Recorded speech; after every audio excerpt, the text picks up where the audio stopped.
بسم الله الرحمن الرحيم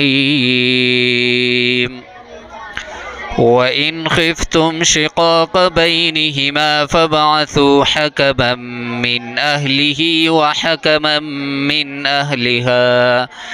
إن يريدا إصلاحا يوفق الله بينهما إن الله كان عليما خبيرا واعبدوا الله ولا تشركوا به شيئا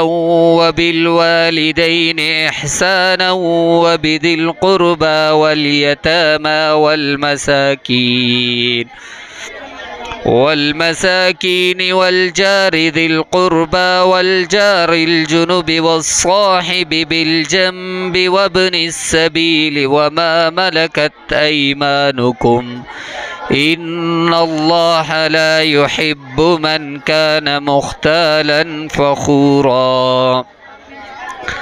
الذين يبخلون ويأمرون الناس بالبخل ويكتمون ما آتاهم الله من فضله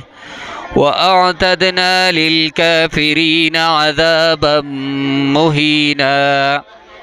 والذين ينفقون أموالهم رئاء الناس ولا يؤمنون بالله ولا باليوم الآخر ومن يكن الشيطان له قرينا فساء قرينا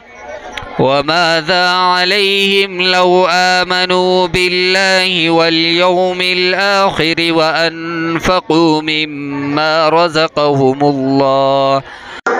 وكان الله بهم عليما إن الله لا يظلم مثقال ذرة وإن تك حسنة يضاعفها ويؤت من لدنه أجرا عظيما فكيف إذا جئنا من كل أمة بشهيد وجئنا بك على هؤلاء شهيدا صدق الله العظيم والسلام عليكم ورحمة الله وبركاته.